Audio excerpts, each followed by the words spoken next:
Hi, Amy. Hi, how is everyone? Doing great. How about you? I'm great, thank you. We're just going to give it about another 30 seconds and then we'll get started.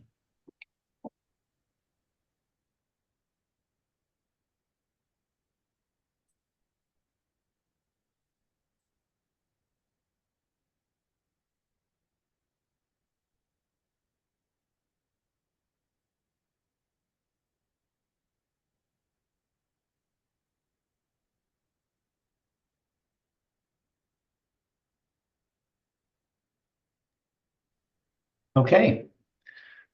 Welcome, everyone. My name is Mark Weicker. This is the Special Education Legal Clinic. And if you're not familiar, the clinic is a collaboration between three independent organizations: Disability Rights Ohio, the Ohio Coalition for the Education of Children with Disabilities, OCECD, and Abdenor Weicker, a private law firm in Columbus. The Special Education Legal Clinic it consists of workshops, which we're going to do in just a moment. These are monthly workshops, which are held typically on the third Monday of each month, although those change sometimes based on holidays. And we're at the beginning of our series of workshops. I actually have a series that will take us through a whole year, scheduled series. And then after the workshops, we have scheduled individual guidance sessions. These are private sessions that people sign up for in advance. You get a private Zoom link, and then you work with an advocate or attorney to help you answer specific questions about special education. Those will be, again, separately held right immediately after this workshop. Today, we have a workshop on charting the life course by the Ohio Department of Education and Workforce, and a couple outside presenters today, which I'll introduce in a second. This is the second workshop in the series again. We started in September with navigating transportation challenges, and then we're going to move all the way through to next August in a full series, which is available at the URL in which you use to sign up today, which is www.lawyers4students.com/legal clinic. I'll drop that in the chat too once we get started here. Again, that's lawyers4students.com/legal clinic, where all of the sessions are scheduled. And we also post the recording of each workshop, usually about 2 or 3 days. I do that myself, sometimes 4 days after we have the workshop. We usually get it up there. So you can go back and watch any workshop that we've held in the past. Over the past 3 or 4 years now, we have kind of a cache of workshops that you can watch. This series is all new, and we're excited for our presentation today on charting the life course. And I'll pass it on to Sarah Brooks and Tracy Manns. Great. Thank you so much, Mark. Good afternoon, everyone. My name is Dr. Sarah Brooks, and I am an assistant administrator in the Office for Exceptional Children at the Ohio Department of Education and Workforce. I currently oversee the supports and monitoring section. So my team is responsible for going into districts and overseeing that they are implementing IDEA correctly in Ohio schools. I also have a 24-year-old son with autism, which is how I got into special education. And that's where all of my passion really comes from. And I am presenting today with my colleague, Tracy Manns. She is the project manager for the Family Resource Network of Ohio. And she also runs the Nisonger Aspirations Program. She's also an ambassador for Charting the Life course. And I'm an ambassador as well. I forgot to mention that.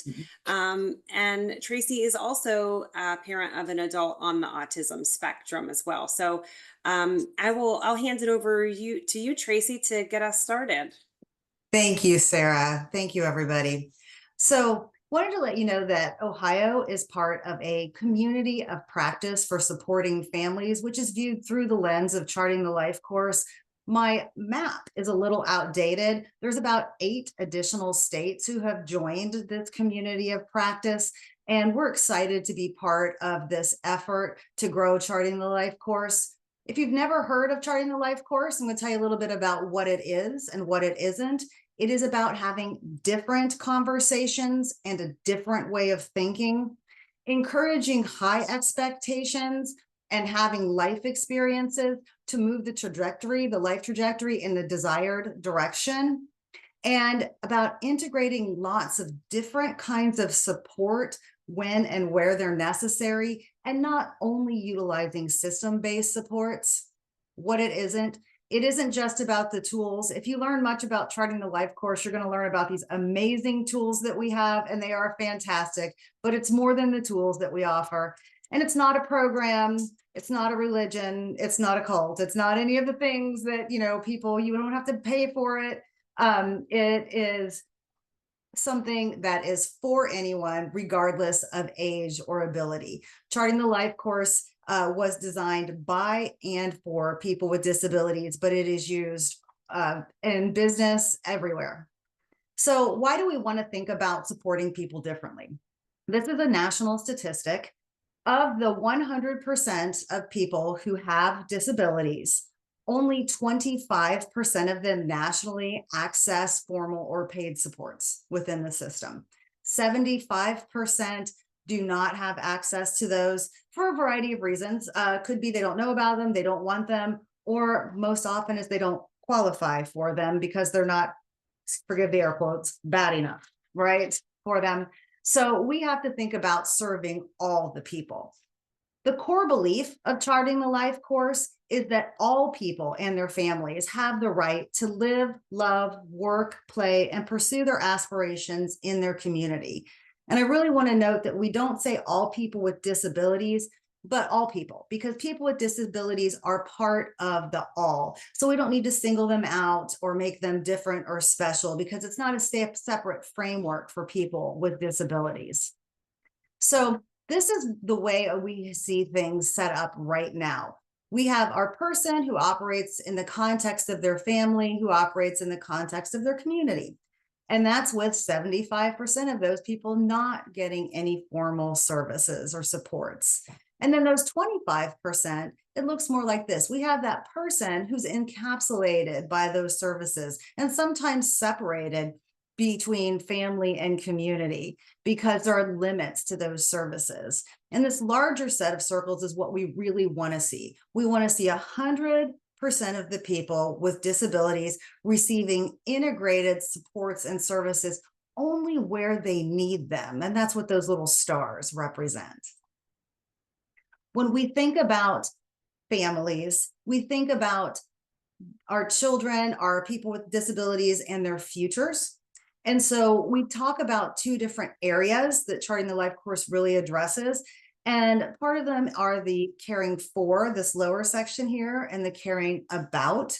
When we think about caring for people, I always say, this is something, if you had all the money in the world, you could hire someone to do. You could hire someone to be the provider of day-to-day care, to manage material and financial things, to facilitate inclusion and be a support advocate. The things we cannot hire done is the caring about portion. Who's going to be the person who advocates for their self-esteem, who provides affection and love? Who's the repository of knowledge? A brief example of this is my son really has specific ideas about the holidays. And I always tell the story about Thanksgiving because it's coming up. I make this really nice cranberry sauce, whole berries. I cook them from scratch. I do like Grand Marnier. Sometimes I light the thing on fire. It's delicious. Trust me, if you ask him, that is trash. What he needs is he needs a can of ocean spray specifically, and it needs to come out of the can in the can shape, and he gets to be the one to slice it. Because once that happens, for him, that's officially Thanksgiving. So who's the repository of that knowledge? Who's going to, when I'm gone, make sure he gets his can of cranberry sauce at Thanksgiving so he can enjoy his holiday, right? And the people who take on those caring about roles, those are lifetime commitment roles. When we work with Charting the Life course, we think of that as we think about our individual and their life stages. So as they move from birth through early childhood, school age, transition, adulthood, and into aging, that family is also changing. and they're moving through different cycles, right? So as we're launching our kids into adulthood, they're going through transition. In their adulthood, we're probably moving into aging. And what does that look like? And being prepared for that next step. So we want that good life for all. And when you hear about person-centered approaches, which charting the life course is person-centered, sometimes people get it a little confused that means it's all about that person. Well, it's person-centered, but that person is part of a family unit. So for us, that means the individual will achieve their self-determination and interdependence, productivity, and integration, right? That they have inclusion in all the facets of community life that they want. But for the families, we want them to be supported in those ways that maximize their capacities and strengths to best nurture and love and support their folks to achieve their individual goals too. So when we look at these, we really look at this as, I always say this is like the top down of a three-legged stool. We want to make sure that we have all the parts, or the stool's unstable. So we have that supporting that person's self-determination and self-advocacy. And then we want to support those families across the lifespan, but also utilize that person-centered planning to make sure that all the pieces work together. We want to talk about partnering with people with disabilities and their families so that they can engage, lead, and drive systems and policy change. Some examples of this are the Franklin County Board of Developmental Disabilities was established in 1967. They got their first self-advocate on the board 2 years ago, right? We say things like nothing about me without me, nothing about us without us, however you want to say it, and making sure that that happens. Another example is being on health insurance past the age of 26 if you have a disability. It's not mandatory for all companies to allow that to happen. So helping people with disabilities and their families advocate for real change for things that affect them. So I mentioned we had some really cool tools, and one of them is this trajectory tool. So this is something that we do when we work with individuals and family members, and we sit down and we ask some questions. And it really is, what is your vision for your life? What makes a good life for you? So I'm going to ask you to take just a minute here and think about what would be in your good life. And I'm going to give us just a few minutes to jot down not even a few minutes, I'm going to give us a few seconds, excuse me, to jot down some ideas of things that might be in your good life. And be kind of specific. We all say family and friends and job maybe, but if we're going to say that, which family members? Because, I do have a couple great aunts that are not specifically important to me being in my good life. Probably met them once in my life, but my children are super important to me, my husband, that kind of thing. So I'm going to shut up and give us about 30 seconds here to jot down a few things.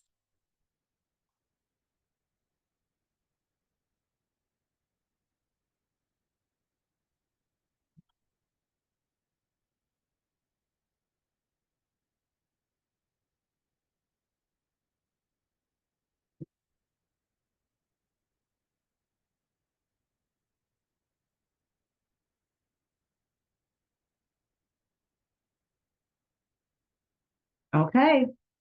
So I am wondering who said things like, a job that we love, our family members, pets, maybe vacations, friends. I promise you, I always add that first cup of coffee in the morning to mine because it is truly important to me and part of a good life. I'm wondering if anybody said something along the lines of a good behavior plan, right? No one does, right? So when we help people do this, we make sure that they really get the things that they're looking for included. And then what I think is maybe even more important is to ask folks what they don't want. People with disabilities have often had a lot of life experiences that have helped them to learn things that they don't want to have happen. So if you think about things you don't want in your life, I'm going to give us another 30 seconds to maybe jot down a couple of those.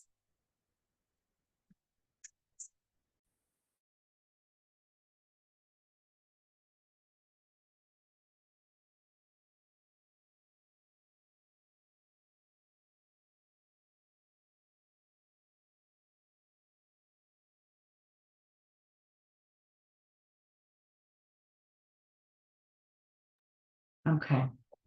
So in terms of what people put in things they don't want, most often we see things about poverty, isolation, loneliness, poor health.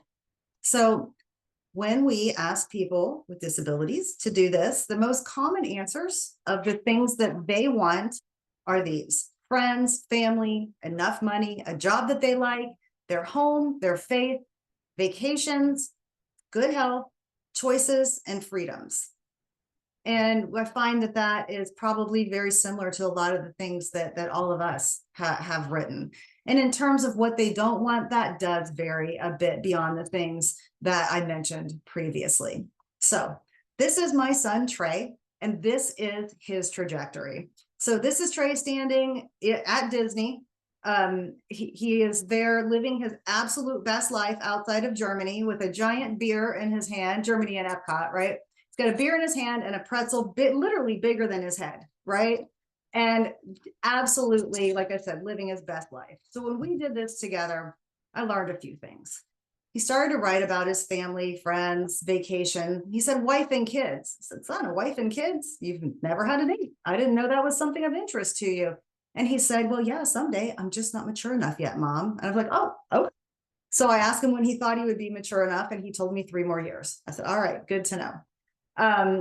He said video games, which definitely I know is true. Concerts. He's never been to a concert in his life. And I said that to him when he wrote that down. And he said, that doesn't mean I don't want to go. And I said, oh, see, I learned something. I have to ask.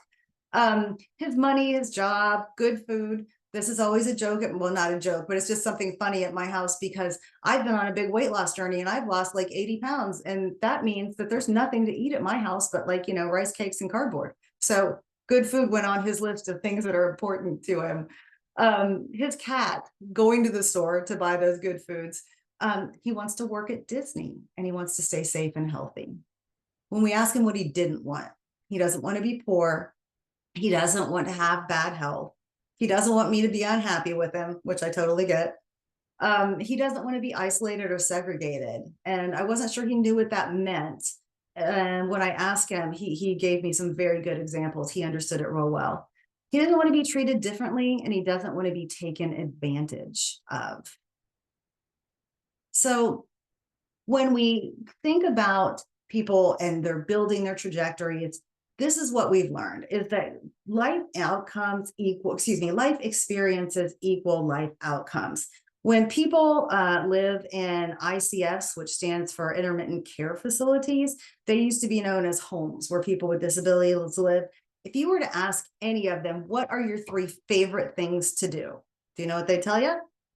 They would say they love to go to McDonald's, they love to go bowling, and they love to go to Walmart. Any idea why those are the things they love to do? Because those are the only experiences that they have been offered, right? So the more experiences that we can offer folks, the more opportunities they have, the more possibilities they have to choose from. When we work with people with disabilities, we always want to allow them the dignity of risk and mistake. As people travel their trajectory there, mistakes will happen, just like they do in all of our lives. And I love that little quote there that says, never be defined by your past. It was just a lesson, not a life sentence. I have a friend, Jane. Jane's son has cerebral palsy. And when he was 6 years old, he went into a closet with a pack of matches and he started a fire. They reported it. He was fine. The house didn't burn down. It was just a small fire. But they reported it, as they should, as a major unusual incident, the whole 9 yards. And then 22, I think, years later, they went for his ISP meeting at the county board, and they started it, and they said, "This is James. He's a fire starter." And Jane, his mom, got really frustrated, and she just said, "When does he get to stop being a fire starter? Right? When does that get to end for him?" And people with disabilities often obtain a label and never get to lose that label. I would hate to be judged by by my worst day or my worst decision for the rest of my life. And I think that we often do that for folks with disabilities. In Charting the Life course, we try to look at people as whole people. We are very not disability centric, but we are whole person centric or holistic in the chance that we look at the whole. So we try and think about life in these different domains.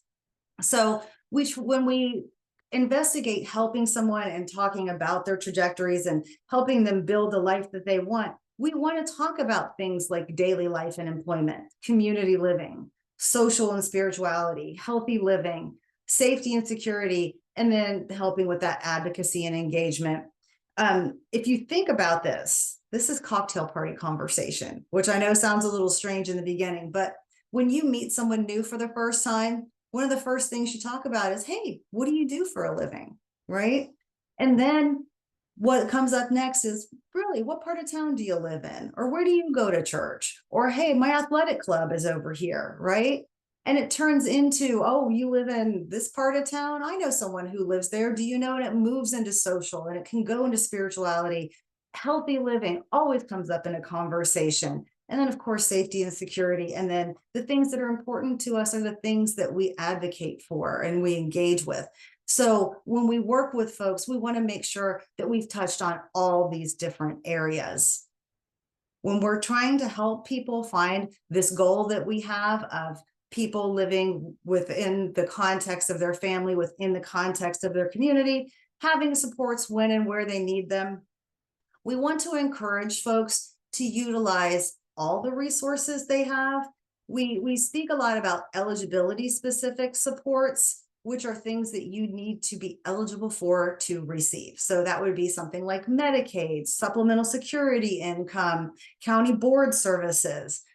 Those are important, but those are always limited, right? So we encourage folks to utilize this, we call this the integrated support star, and look at other types of resources to help them make their best choices and use all the resources that are available to them. So we say, look to the community. What's available that's available to anyone in the community? It could be as things that come from faith-based communities, libraries, groups, that sort of thing.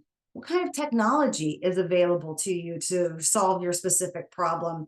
When you think of technology, it used to be thoughts of computers and higher tech things, but we use technology everywhere and in everything, from using our cell phone as our alarm clock in the morning to the computers and programs we use at work.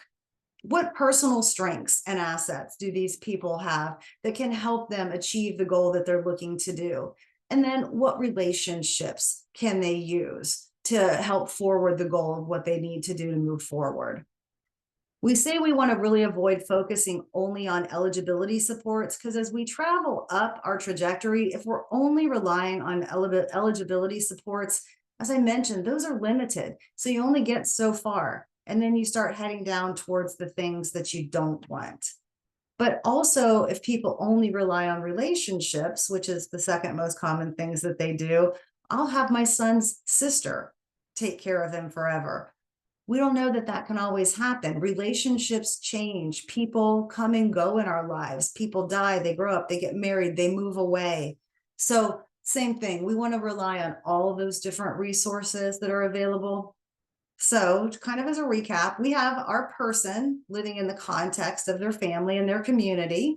And then we have all the life domains. We didn't really touch on these buckets of support, which is what these three little areas are, but it's just a way to help connect and navigate.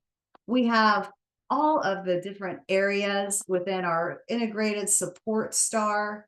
And we talk about that trajectory for a vision towards a good life, all the life stages which build one upon another. Sarah, I'll hand it to you.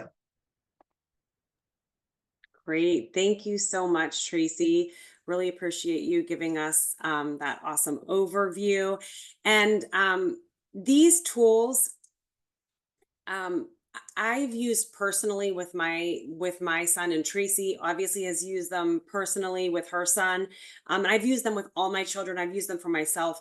They truly are life-changing. And I think once you use them and you start to really realize the value of them, it's just something you can't unsee, right? You just it's something that just becomes part of your world. And as Tracy said earlier, you know, it's a framework, it's a way of thinking.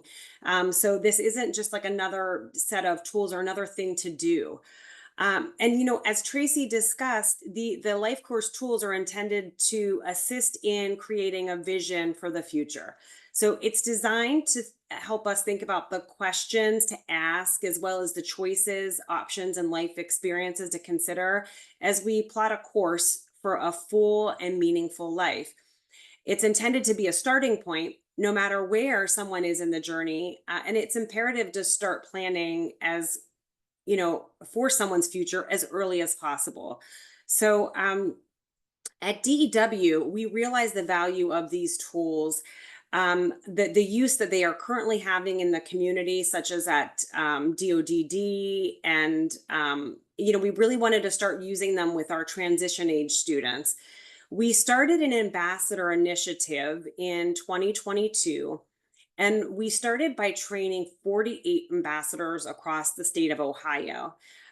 This was a really big undertaking. I don't know that there was ever 48 ambassadors just trained at one time in a state, and especially educators. So this was a really unique and exciting experience to be a part of.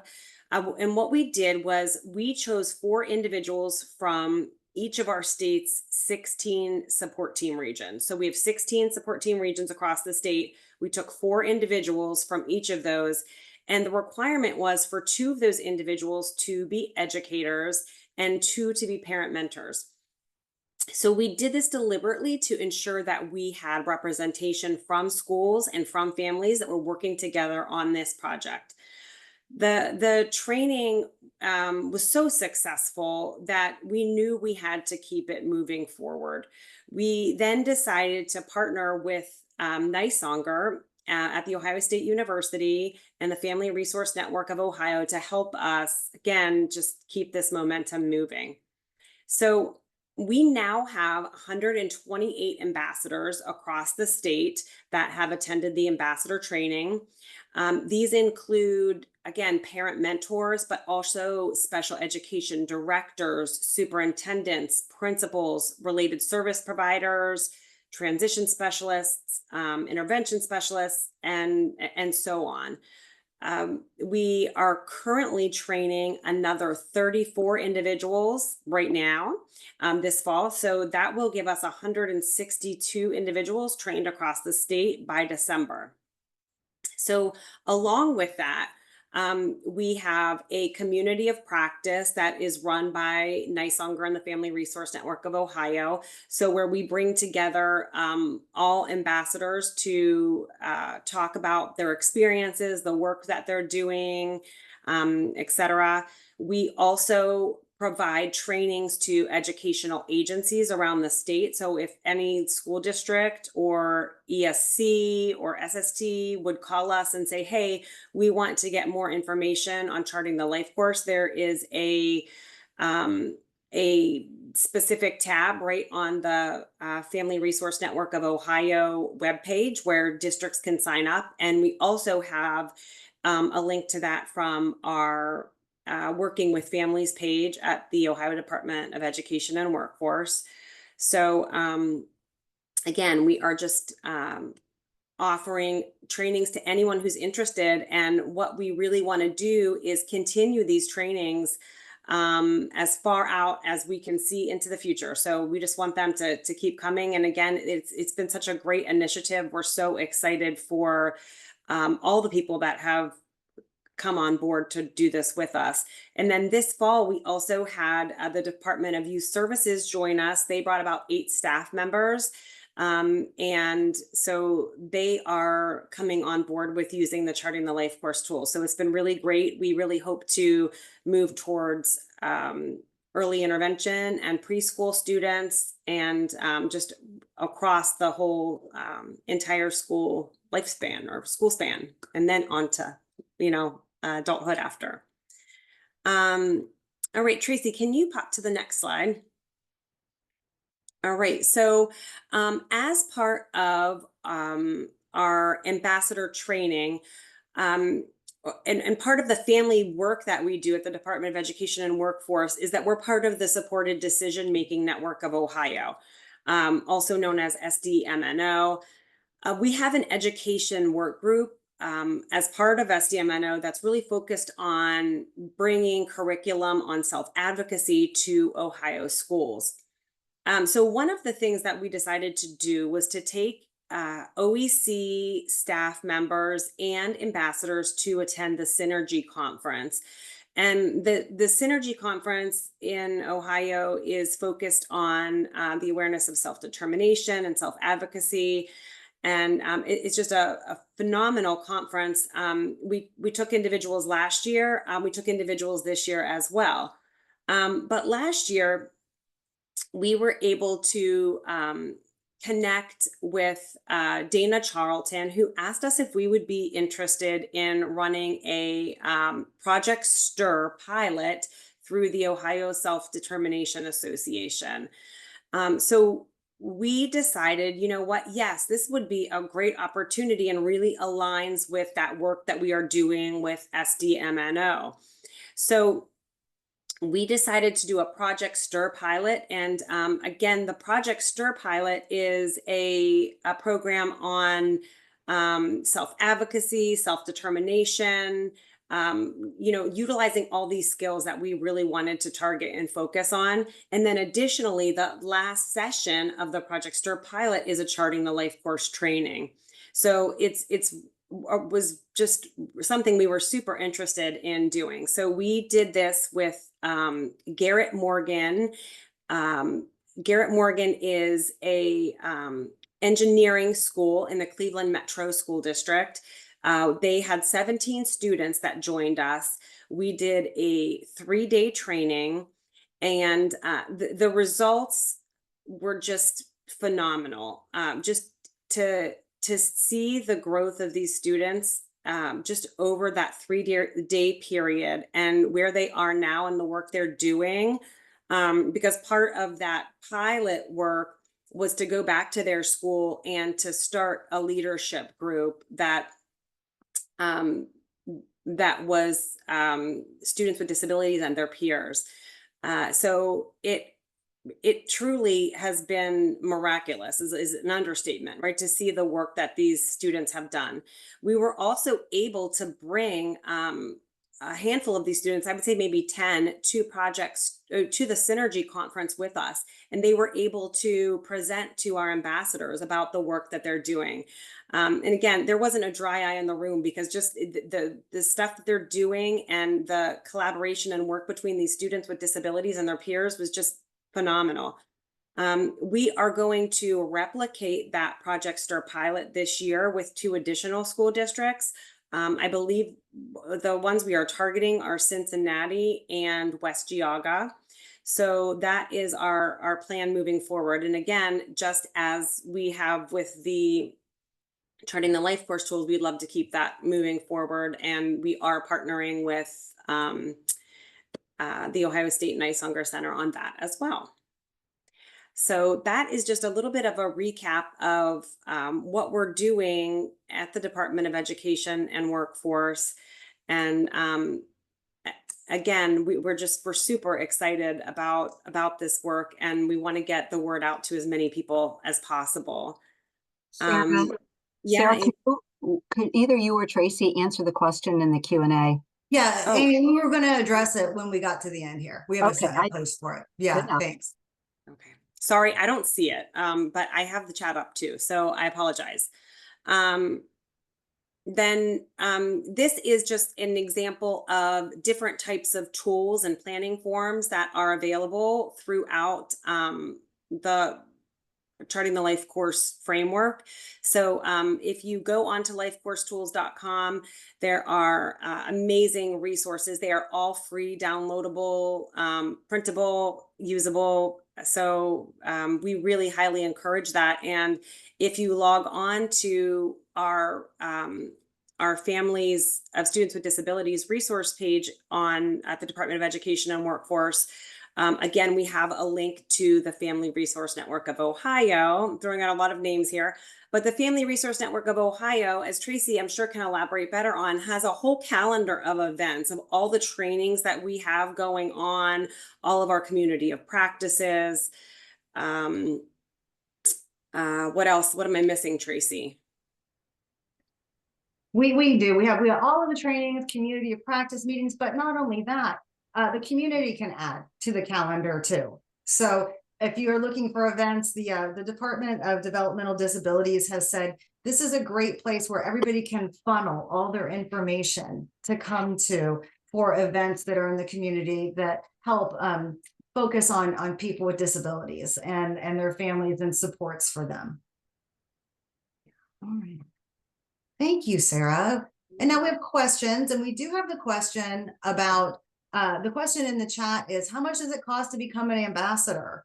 And that's a great question. So it is a one-time cost of currently $650. Family Resource Network of Ohio and Department of Education and Workforce, we have no say over this. That is done through the University of Missouri, Kansas City. That is the Life Course Nexus, where Life Course was developed. And that is what they charge to become an ambassador. I have no idea when or if that will change in the future, but that's what it's been for the last several years. An ambassador training happens over several months. You go in for an hour-and-a-half webinar. You get a little assignment that you do over the next 2 weeks. You come back 2 weeks later, share out about your assignment, learn it a little bit more, and go again. And you work through a lot of the tools, principles, that sort of thing in the Ambassador Series. Now, if you're blessed enough to be part of the Ohio Department of Education, they have provided a grant for their series that they put through, the 30 to 4 that they did just this time and all the others previously. Where people who participate through that get to go at no out-of-pocket cost to them. Did I say that right, Sarah? That's correct. That's correct. Right. So anyone who is an educator in the state of Ohio or a parent mentor can apply for our ambassador training at no cost. So that the next round we are anticipating will be in the fall of 2025. So if you are interested or want to at least be on our email list to receive information about, when that will come out, just be sure to reach out to us and we'll make sure to add you to that. And there's our contact information if you need it for anything.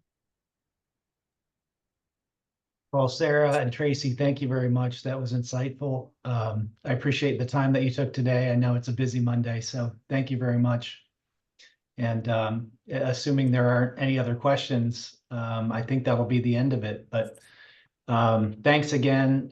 This will be recorded for everyone who's here, or those of you who know who couldn't make it. This will be up on the website within a couple days. And yeah, thanks again. Thank you for Absolutely. having us. Appreciate it. I also put the website in the chat if anybody wants it, so you can go check it out at any time. And we have tons of videos and lots of information that's much more detailed than what we shared today. So thank you. Thank you, Tracy. Thank you, Sarah. Thank you.